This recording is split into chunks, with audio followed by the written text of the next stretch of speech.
Hey level uppers, it's Larry, and this is a lore overview of one of the more mysterious dungeons in Kunark, the Crypt of Dalnir.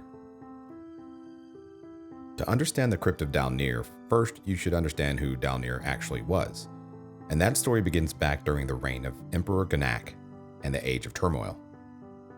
For full chronological Norathian perspective, this is the same age where the whole was created as a result of the massive magical battle between heretics and erudites.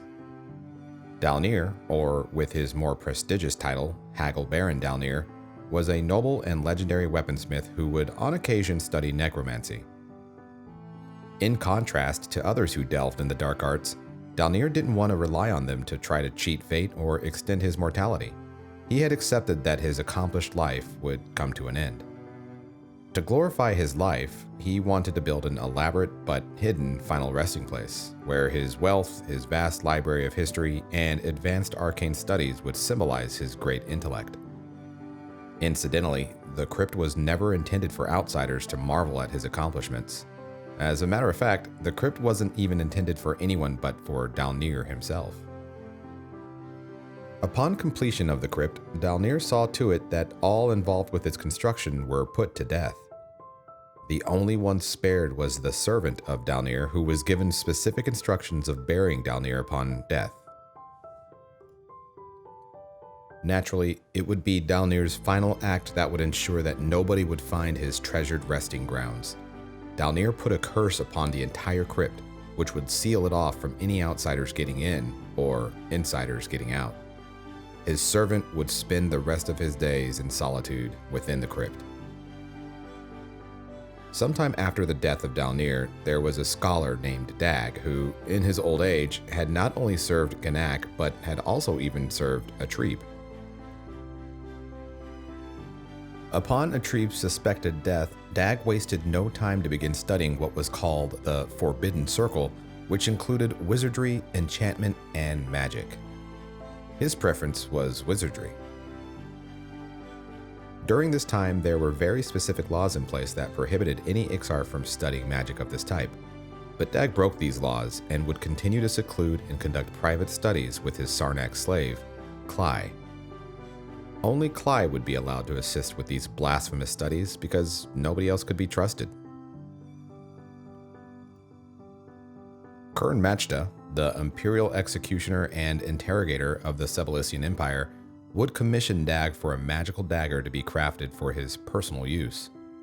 Dag traveled to Kern's tower to start his work, and he also brought a special forge called the Forge of Dalnir, which belonged to Haggle Baron Dalnir himself. This forge would imbue magical spells and properties into weapons. There was an incident in particular where Dag had stepped away from his work, leaving his journal behind. The Empire was already suspicious of Dag, so the opportunity wasn't missed to go through his personal belongings, if the chance presented itself. Of course, his journal contained all the details of his secret forbidden practices. This information was immediately passed along to Kern, who was told to deconstruct Dag. Kern allowed Dag to finish the dagger, and after the final stages of enchantment, Kern shackled Dag and informed him of the judgment that he would be facing. Kern then plunged the newly crafted magical dagger into Dag and killed him. Dag's property and belongings would then be burned to ensure that there would be no other Ixar bold enough to explore these blasphemous studies. Shortly after, a few Ixar guards were to escort the Forge of Dalnir back to Kabalis, along with the Sarnaks slave, Cly, to be reassigned. However, being quite capable with the knowledge he had learned over the years from his now deceased master, Cly enthralled the Ixar guards and disappeared with them, leaving the Forge of Dalnir behind. Cly took this forbidden knowledge and used it to gain incredible power.